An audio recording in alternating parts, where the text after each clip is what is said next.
US President Joe Biden has issued one of his strongest warnings yet that Russia is considering using chemical weapons on Ukraine. Russia already claims to have utilized hypersonic missiles, the first country to test that technology in combat. It's just one example in an array of weaponry, new and old, being deployed in this war. For now, battles are contained, but could the use of the wrong type of weapon trigger conflict beyond the borders of Ukraine? The Russian military has used warplanes and caliber cruise missiles to hit facilities throughout Ukraine. The cruise missiles were launched from ships in the Black Sea and the Caspian Sea. To hit key targets, the Russian military also used Iskander missiles. Those can destroy big buildings and fortified facilities. Ukraine says Russia has fired almost all of its Iskander missiles during the first 20 days of the war. Ukrainian officials have accused Russia of using cluster munitions, which can lead to mass casualties in populated areas. The Kremlin has denied using such weapons. Then there are the thermobaric weapons. They consist of a fuel container and two separate explosive charges. The first detonates to disperse the fuel particles, and the second ignites the dispersed fuel and oxygen in the air to create a blast wave. And the latest hypersonic missiles launched from Crimean airspace. Russia's use of such missiles appears to mark a shift in strategy in response to its losses on the battlefield. The Kinzhal can hit a target at up to 2,000 kilometers away. The Ukrainian military has relied on the same assortment of Soviet-built weapons available to the Russian military, but it does not possess sophisticated long-range precision weapons like Russia's Iskander ballistic missiles and Caliber cruise missiles. Ukraine has received large shipments of Western weapons such as US-made Javelin and anti-tank missiles and shoulder-launched Stinger anti-aircraft missiles. The latest package also includes Switchblade tactical unmanned systems, also known as kamikaze drones. From on this, Dawn is speaking with Professor John Blaxland from the Strategic and Defense Studies Center at ANU College of Asia and the Pacific. Professor Blaxland, the United States has increase the amount of military aid that it's sending to Ukraine. Now that includes these armed drones, these so-called Switchblade drones to Ukraine. How much of a difference, though, can they make in Ukraine's defense against the Russian attack? Yeah, it's a very good question, Dawn, and I think they can make a difference. But the problem is now that this is a game of cat and mouse. We're seeing one adaptation, then there's a countermeasure, and there's a countermeasure. And the tactics are evolving day by day in the battle. And so one of the things that we've seen earlier on is footage of the Ukrainians preparing Molotov cocktails and using them on some of the Russian armoured vehicles.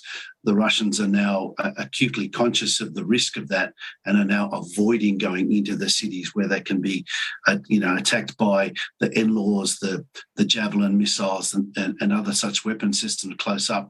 And they seem to be reverting to the use of artillery. A lot of it is relatively imprecise in its direction and in its ability to precisely target a location. But these are systems developed for major battlefields whereby, you're looking to destroy major formations out in the open fields.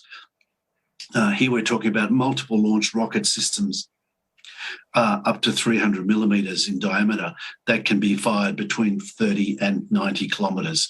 They're the latest iteration of one of them put up by the the Russians, Tornado G, a multiple launch rocket system that's supposed to go out to up to potentially 90 kilometers. We haven't seen that confirmed, but that's one of the options. Another one of the multiple launch rocket systems operates from 20 to 70 kilometers.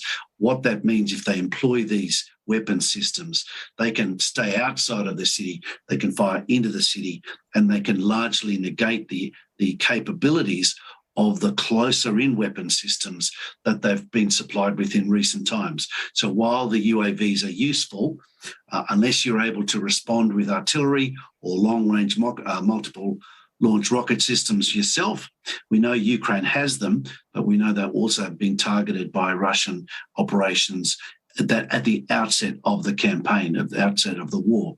So on balance, if we talk about the arithmetic of war, if you like, we see here that Russia still has considerable advantage. And until recently, the talk has been about how Russia must be getting to the culminating point, but it may be under Putin. What's happening between the 2 ears of Vladimir Putin is anybody's guess. And it seems to me that he's been prepared now to ratchet up even further the pressure on Ukraine by deliberately targeting people. He's already being accused of being a war criminal. My sense is that he's feeling he can now bring out some of these big guns that literally have the capability to destroy a grid square, a kilometre square area in one salvo. We're talking about terrifying weapon systems that we haven't seen employed so far.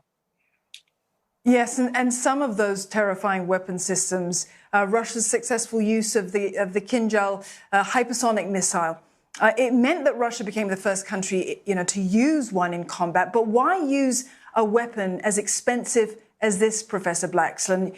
They could have used traditional ballistic missiles to do the same job as easily with less risk of failure.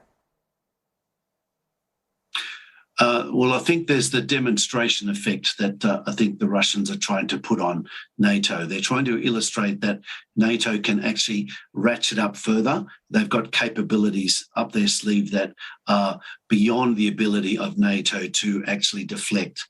These are the hypersonics are ones that are really the cutting edge technology.